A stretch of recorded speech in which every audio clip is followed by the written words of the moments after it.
We support. We don't owe them withdraw our support. That's a right we have. And if we say it's inherent in the meaning of the petition clause of the First Amendment, and if not, it's certainly inherent here. We have that right under the Ninth Amendment. And of course, there is always the Second Amendment. Michael Badnarik was at one of my conferences in Austin not long ago, and he heard this talk, and he said, well, you know, if the First Amendment doesn't work, the Second Amendment will. But what we're trying to do is peacefully defend the Constitution without having to resort to any kind of violence. And we hope it never comes to this. I get calls all the time from people saying, it's time. You know, enough of this already, you know? And I'm saying, no, hang on. We're building a record, just as the founders did. They repeatedly petitioned for redress of grievances. And their petitions were repeatedly answered, only with repeated injury. They were then able to say to the entire world, look at this record. Look at all of these rights that are being violated. And look at what we've tried to do here. And we are now justified, given this record, you know, since 1763. We're now justified in doing what we're going to do. And we're doing the same thing. We're saying to people, hang on. And it may come to this eventually. If you look at history, this is what happens, and it's cyclical, and things often turn violent. But we've got something nobody else in the world, entire history of the world, has ever had. It's popular sovereignty. Sovereignty rests with us, and we've got a rule book. This is the ultimate supreme law of the land. Nowhere else on the globe are the people sovereign. Everywhere else, it's somebody other than the people. It's either some dictator, king, or parliament, or whatever. But here, sovereignty rests with us. This is the rule book. It's a set of principles to govern the government. It is all that stands between us and total tyranny and despotism. The problem is, it sits there. It doesn't defend itself. That's our job. Government isn't going to defend it. Media isn't going to defend it. Corporate America isn't going to defend it. The people have to defend it, or it isn't going to get defended. And we're going to lose those rights.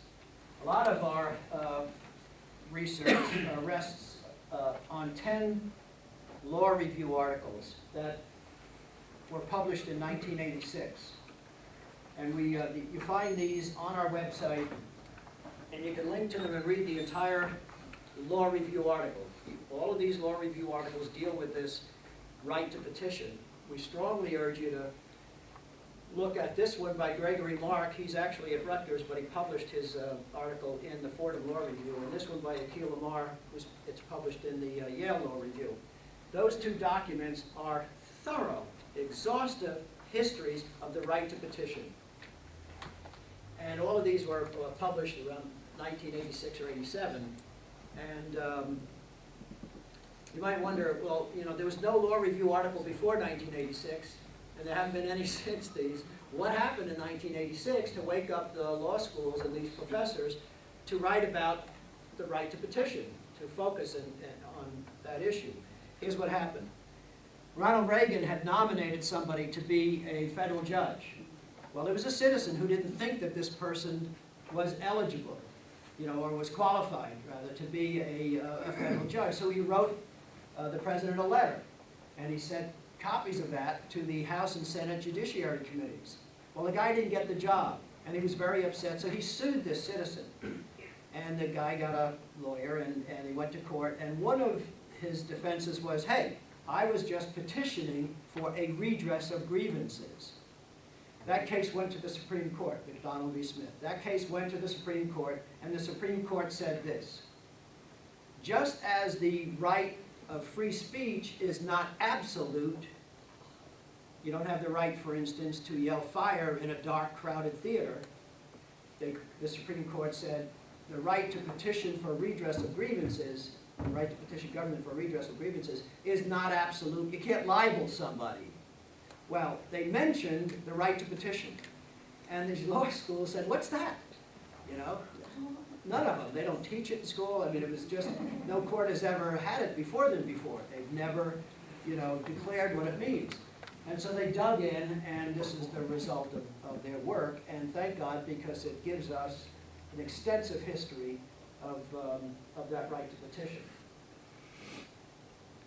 So we've been petitioning.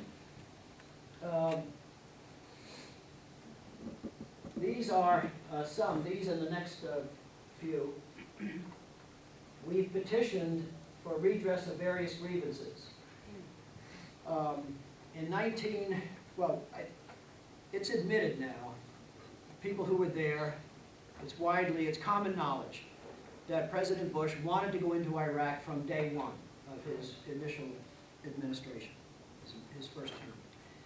And of course, eventually, someone said, well, what about Congress? I mean, the Constitution, you know, there's something here, there's war powers clause, you know, in Congress, declaring war and so forth.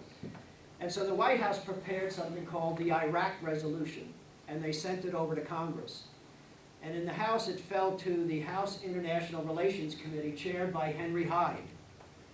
And they had a hearing on this on October 2nd and 3rd, 2002, some 5 months or so before we went into Iraq. Ron Paul was on that committee. Ron Paul's turn came to speak on October 3rd. And Ron Paul stood up and he said, "You're debating the wrong resolution. I have a substitute. I'd like this substituted for what you're debating. If you pass this, you are declaring war. And that's what's required here. You either declare war or you don't. You don't pass the resolution, you don't transfer the power to declare war to the president and let him decide if we're going to go to war and when. There's nothing in the Constitution," he said, "that authorizes one branch to transfer its power to another branch. And so this is what you should be debating. You, Congress, deciding whether you're going to declare war, not passing a resolution that says to the White House, you decide." And so Ron Paul did a really great job of quoting the Federalist Papers and Madison and trying to defend the War Powers Clause. Eventually they voted on his substitute and they voted it down. They didn't want to declare war and Ron Paul didn't either, and so he added his no vote. And then they went on and voted on the White House's Iraq resolution and passed it. When Ron Paul finished speaking, Henry Hyde, the chairman, said this, quote, "Events have overtaken the Constitution. The Constitution is inappropriate and anachronistic." That's not how you change the Constitution. I mean, there's a procedure for changing the Constitution. In other words, he's saying we're not bound by this document. We can change it. Events have overtaken the Constitution. You can get the entire transcript. The key section that I've just quoted is on our website, but you can get the entire transcript of that two-day hearing by going to house.gov and going to the House International Relations Committees in the archives and going to the October 2nd and 3rd, and you can order that full transcript. It's probably 15 or 20 bucks, I forget, but there it is, black and white. There it is, the chairman. I had a lot of respect for Henry Hyde until this happened. But he's basically saying the Constitution is inappropriate and anachronistic. It's anachronistic here. So the Iraq resolution is a violation of the War Powers Clause. I should tell you that that happened on October 2nd and 3rd. By November 8th, we had the assistance of constitutional scholars and we prepared a petition for redress of grievances, of that grievance. These petitions for redress of grievances, the way we structure them, we can open up any one of them if you care to, but the way they're structured is we basically treat them as depositions. And we're a series, sometimes 29, sometimes 53, as much as 89. We have single sentence